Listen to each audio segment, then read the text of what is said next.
আজ সকালে চুল কাটার পরে বাসায় ফিরতেছি, হঠাৎ কোন হারামি যেন একটা ধাক্কা মারলো। সোজা গিয়ে একটা মেয়ের উপর পড়লাম। মেয়েটা বলল, এই যে চোখে দেখতে পারেন না?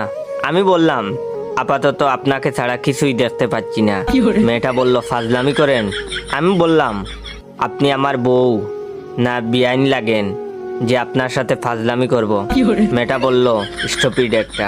আমি বললাম, আমার মাও তাই বলে। মেয়েটা বলল, অমন হাঁ করে কি দেখছেন? আমি বললাম, দেখছি না, ভাবছি। মেয়েটা বলল, মানে? আমি বললাম, ভাবছি যে আপনি যখন ছোট ছিলেন নিশ্চয়ই হাফ প্যান্ট পরতেন, তখন দেখতে অনেক সুন্দর লাগতো মনে হয়। মেয়েটা বলল, সি, অসভ্য কোথাকার। আমি বললাম, আমার বান্ধবীরাও তাই বলে। মেয়েটা বলল, উফ, বিরক্তিকর। আমি বললাম, আমার ছোট ভাইও তাই বলে। এবার মেয়েটা বলল, ইস, আপনি যে কি না। আমি বললাম, কি? মেয়েটা বলল, হারামি একটা। আমি বললাম, আমার বন্ধুরাও তাই বলে। মেয়েটা বলল, উফ, ইডিয়েট একটা। আমি বললাম, আমার স্কুলের ম্যাডামও তাই বলে। মেয়েটা বলল, ফালতু। আমি বললাম, জানি তো, অনেকেই বলে। মেয়েটা বলল, আপনাকে এসব কথা যে বলি আপনার গায়ে লাগে না?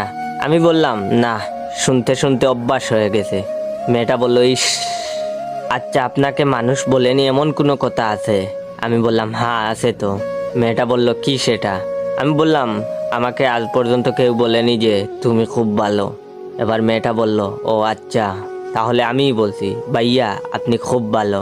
কথাটা বলার সাথে সাথে মেয়েটার গালে তাস কইরা একটা থাপ্পড় মারলাম আর বললাম, হারামজাদি, আমি যদি ভালো ছেলেই হয়ে থাকি তাহলে হুদাই এতক্ষণ বকা দিলি কেন?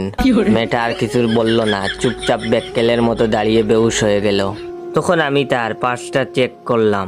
চেক করে দেখি অনেক টাকা। যেহেতু মেয়েটা আমাকে বাইয়া বলেছে, তাহলে ওর পার্সেও আমার হক আছে। তাই আমি টাকাগুলো আমার পকেটে ঢুকিয়ে আস্তে আস্তে করে ভদ্র ছেলের মতো আমার বাসায় চলে আসলাম।